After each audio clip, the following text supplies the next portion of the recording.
Olá pessoal, estamos aqui em Porto Velho no restaurante San Genaro, o restaurante mais icônico da gastronomia italiana e do vinho aqui em Porto Velho, responsável por dar início à tradição enogastronômica na nossa cidade. Vamos lá conhecer?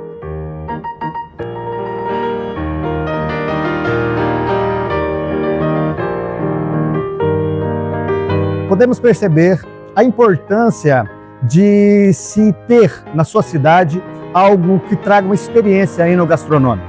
Aqui no restaurante San Genaro, eles são responsáveis por iniciar aqui na nossa cidade essa experiência. E a importância de se ver, de trabalhar a sustentabilidade e o respeito ao vinho e à população.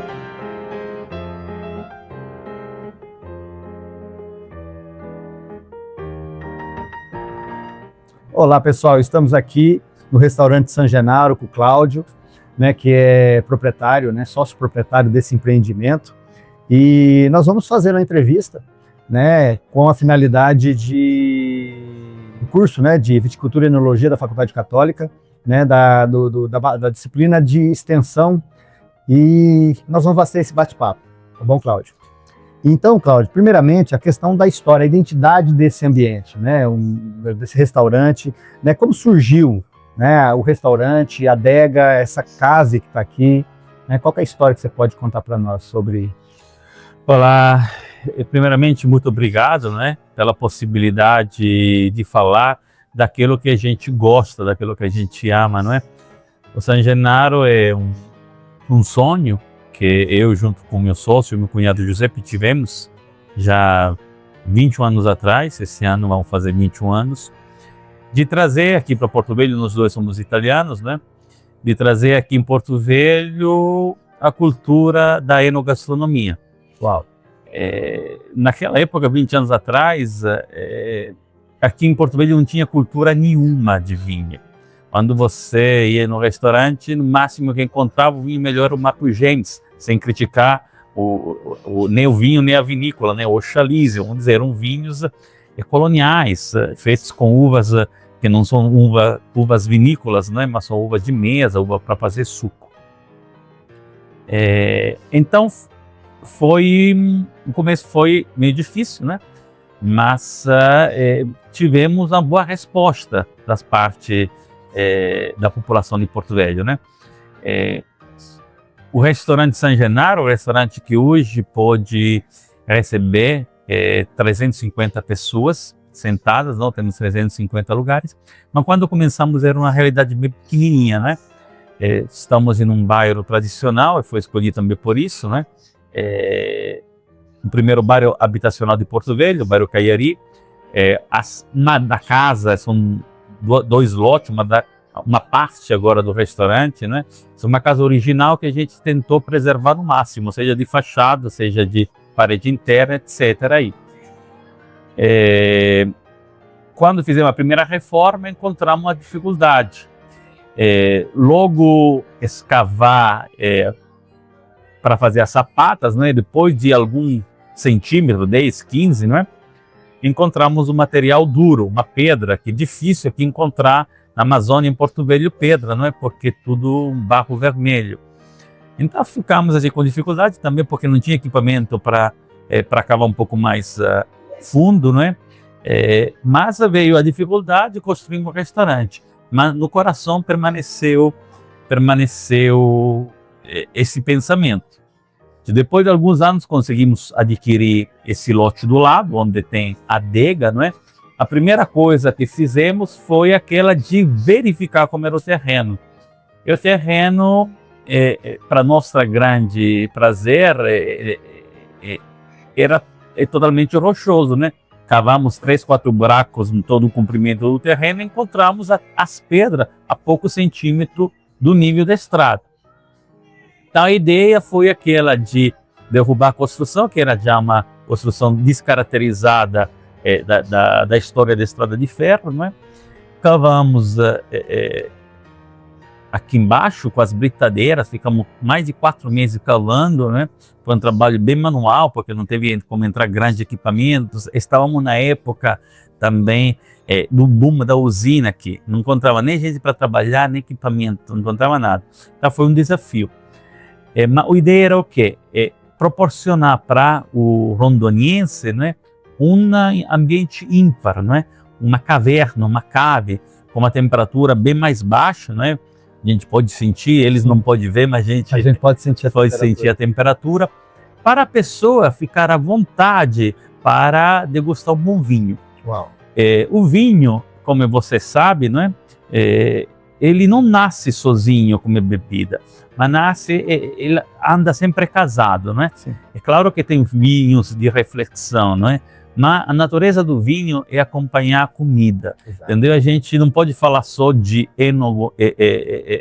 enologia, mas seria assim, metade da história dele se a gente não falasse de enogastronomia, entendeu? Exatamente. Porque um bom vinho valoriza o prato, né? E o bom prato valoriza o vinho que você toma, entendeu? Não adianta você tomar um vinho, um Barolo, né? Com muitos anos de envelhecimento, se você está querendo comer uma salada, entendeu? Como não adianta você pegar uma carne trufada, não é? Cheia de especiarias assim, e colocar ele um vinho branco, entendeu? Então, o vinho dialoga muito com a comida. Esse foi o nosso desafio. Uau. Oferecer ao rondoniense um lugar diferente, onde poder degustar e usufruir seja do vinho da boa comida. Uau. Não, realmente, isso acabou trazendo um diferencial para a cidade, né? E como você muito bem colocou, não existia uma cultura de vinho, né? Hoje, se a gente for analisar, hoje já existe, mas ainda tem muito campo ainda nessa área, né?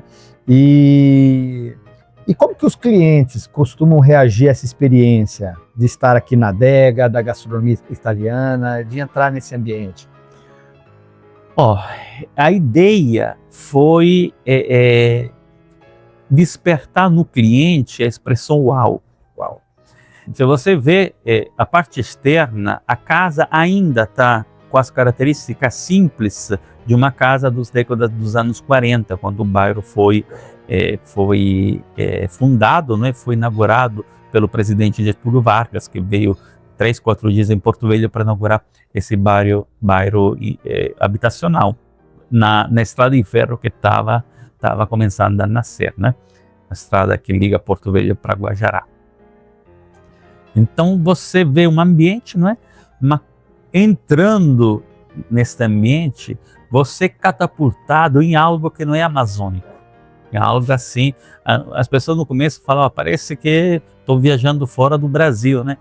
A gente é como se tivesse teletransportado em um ambiente totalmente diferente. Então foi esse sentimento, essa maravilha que a gente quis passar para os nossos clientes. E conseguiu, né? Que os clientes têm assim, né? Sempre que a gente fala na questão enogastronômica em Porto Velho, a maioria das pessoas que conhece sobre vinho, né? O primeiro lugar que vem em mente é aqui, né? Exatamente por esse legado que vocês, né, construíram e estão construindo, né? Com a cultura italiana, com a gastronomia, com o vinho, né? E parabéns, isso é muito importante para a cidade, né? Para os clientes. Quando começamos, você deve lembrar, não é? Que já tem um tempo em Porto Velho, mas o Brasil em geral, né? A festa, uma confraternização, um buffet, um evento, era sempre acompanhado com whisky. Era difícil você encontrar vinho, whisky ou cerveja, não é? Também pelos status, as coisas aqui. Eu lembro como é a cultura totalmente. Agora você vai em um casamento, né? Deve ter uma garrafa de whisky que anda pelas mesas, né? Na maioria é vinho. A pessoas vinho, espumante, um vinho tinto, um vinho branco, dependendo daquilo que ele está querendo degustar aquela noite. Mas então virou assim, esse aqui assim, um jeito assim muito humilde, nós contribuímos para ajudar passagem entre algo que não casa com a comida, não é? Porque o whisky não casa com comida, o whisky é uma bebida contemplativa, vamos dizer, sim, algo que realmente colabora e deixa a comida ainda mais saborosa. Uau, né? E em relação à questão da sustentabilidade, o empreendimento aqui adota alguma prática sustentável, né, no seu funcionamento diário? Sustentabilidade hoje é algo que vai de mão dada com a operação. Não tem como pensar hoje em dia em empresas que não se esforça a criar um ciclo de sustentabilidade, seja do ponto de vista de produção, não é? Procurando, escolhendo fornecedores que tenham proximidade com a cidade, para ter questão de quilômetro zero, para menos inquinamento, para menos custo de combustível fóssil, etc. Aí. Até, então, uma cadeia de fornecedores locais que possa abastecer com os insumos de qualidade do estabelecimento. Também outra parte é a questão do descarte, né? Porque uma parte da sustentabilidade é adquirir mercadoria, sim, sustentável, num ciclo que possa preservar o meio ambiente. E outra parte deste fio tem o descarte que você produz e tentar dar um fim mais adequado. Por isso a gente tem coleta seletiva de óleo, né, com poluente, óleo queimado, óleo, vamos dizer, de fritura que não vai ser mais utilizado, que a gente coloca em tonéis. Periodicamente vem uma empresa que recolhe, faz sabão, etc. Aí, ou faz outro, ou dá um fim diferente que aquele do mesmo descarte. Os recicláveis, tipo garrafinha PET, alumínios também, a gente, não estou falando que ajudamos, mas colaboramos, a gente fala a distinção, não coloca no lixo orgânico, e final da noite sempre tem algum morador de rua, né? O pessoal que vem aqui, a gente, para não, porque acontece, não sei se é o resto do Brasil, que as pessoas que moram na rua, depois que você jogou o lixo, abre a lixeira, rasga tudo, entendeu? Então, para evitar também isso daqui, a gente separa, não é? Doa as garrafinhas PET, doa a garrafa de vidro, doa o alumínio, não é? Porque também tem um valor aí que as pessoas gostam de retirar. Essa é outra parte. Uma parte que a gente está também tentando na sustentabilidade do restaurante é também a questão de geração de energia, tá? Estamos tentando de autônomos, não vamos conseguir ser, né? Porque um restaurante desse consuma muita energia, a produção que temos na nossa laje não é pequena, mas em virtude disso a gente fez também colaboração com empresas, com cooperativas de produção de energia solar, não é? E a gente se associou nessa cooperativa, compramos créditos energéticos, não é? E deles colocam essa produção da energia junto com a rede da operadora daqui local. Perfeito. E você já falou um pouquinho, mas se você puder falar mais um pouquinho sobre a questão do impacto social e econômico, né? Assim, em relação à questão da geração econômica que o restaurante gera para a comunidade local. Eu vou usar essa tua pergunta em dois tópicos. Talvez aquilo que eu vou responder agora não é o coração da tua pergunta, sim, mas é algo que gostaria também de expressar para as pessoas que possam assistir esse vídeo, também ter uma consciência, né? O vinho, no resto do mundo, é considerado uma bebida que serve, como a gente sempre falou, que acompanha. Então, se acompanha comida, por exemplo, na Itália, não é? Tem quase a mesma carga tributária que tem a comida. Aqui no Brasil é equiparada a superalcoólicos, coisa que não é o certo. Aqui em Porto Velho, no Brasil em geral, mas em Porto Velho, equiparada a superalcoólicos, é considerado um bem de luxo. coisa que no resto do mundo não é, porque, vamos dizer, não é como a água, é algo que você encontra nos italianos, nos europeus em geral, que não falta na mesa, entendeu? Estamos falando só de grandes rótulos, podemos falar também de rótulos normais. Se todo dia você abre uma garrafa, toma um cálice, que inclusive já a ciência médica, não é? Já noticiou em todos aquilo que era para noticiar, que faz bem para o coração, para etc. Claro, sempre respeitando alguns parâmetros, não todo dia ficando bêbado, mas meio cálice por dia ajuda na digestão, ajuda no coração, etc., e na limpeza das artérias, etc. Pelo fato, por exemplo, o que está acontecendo? Hoje a carga tributária do vinho aqui em Rondônia é uma coisa altíssima. Só para fazer um exemplo assim muito simples, se uma garrafa de vinho custa R$10, tá certo?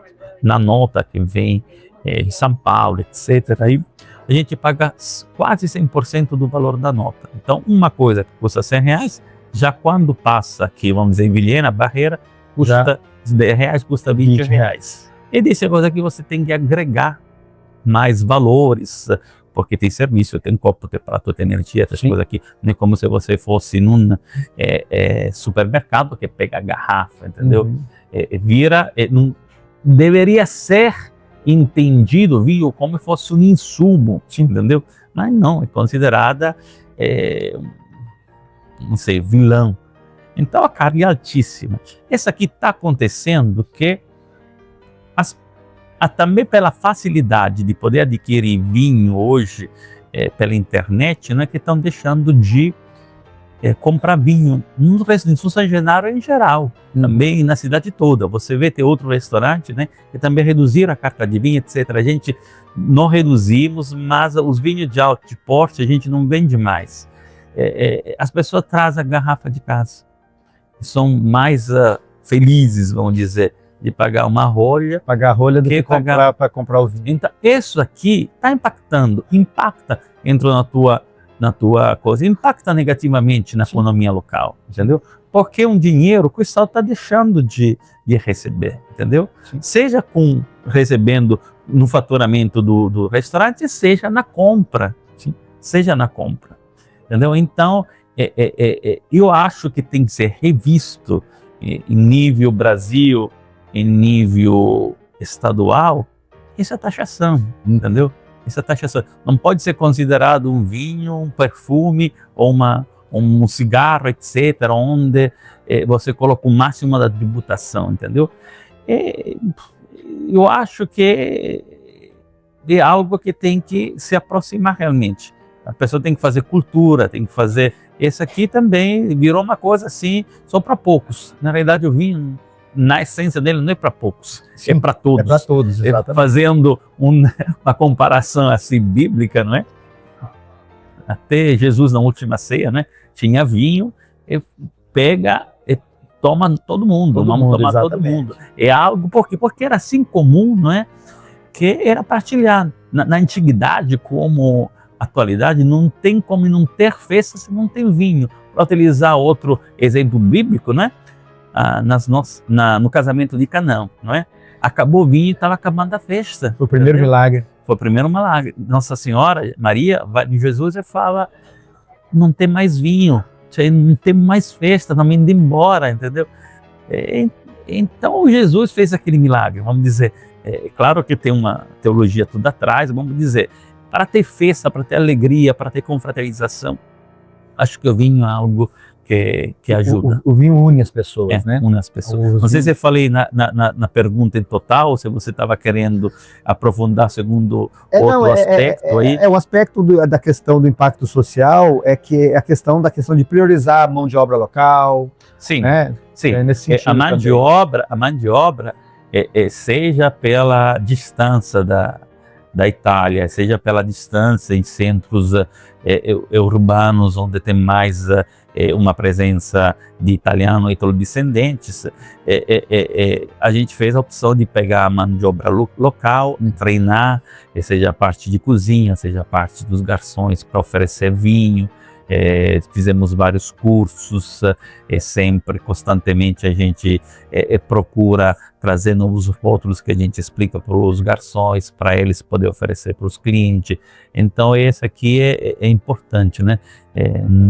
Não tem como pegar gente de fora, como se fosse alienígena, e colocar nessa realidade. A gente tem que valorizar o daqui.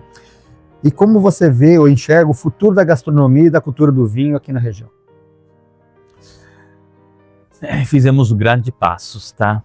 O meu medo é que a gente faça um passo para trás, como eu estava falando antes, não é? Pelo custo, tá? Até que estão continuando. Acho que um bem é algo para poucos, a cultura não se espalha. Já fizemos passos para frente muito grandes. Nesses 20 anos, mas não só Rondônia, o Brasil todo, né? Deixou de ser o primeiro consumidor de uísque, né? O mundo, né? Mais uísque era consumido aqui no Brasil que na mesma Escócia, né?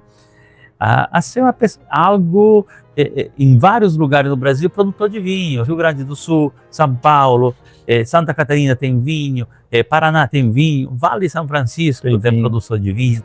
Tá virando algo que está entrando no DNA do brasileiro. E de reflexo está entrando no DNA também do rondoniense. Hoje também tinha aquela cultura, não é, que vinho era suave, né? Se você lembra dessas coisas aqui. Hoje, no começo, a gente vendia muito vinho suave, né? Sempre vinho feito de uvas viníferas, não é? Mas com adição de mosto para elevar a taxa de açúcar ou adição de açúcar mesmo. Hoje, a venda de vinho suave é muito reduzida. A pessoa sabe que vinho suave, que existe, não é? É para sobremesa. Um moscatel acompanha um bom doce, um passito acompanha uma bom panacota, um bom biscoito, essas coisas aqui. Mas no salgado precisa o vinho seco que possa te dar todas aquelas sensações de que ele pode te trazer, seja dependendo se é frutado, se é floreado, se é cítrico, se é mineral, né, que possa te ajudar para apreciar uma boa comida. Perfeito. Cláudio, eu agradeço, tá, a sua disposição de poder falar um pouquinho sobre o empreendimento que você tem aqui, né, em Porto Velho, e da mentalidade que surgiu, né, através de você, do seu sócio, de trazer essa experiência aqui para Porto Velho e faz parte dessa mudança da mentalidade, né, enogastronômica aqui na nossa região.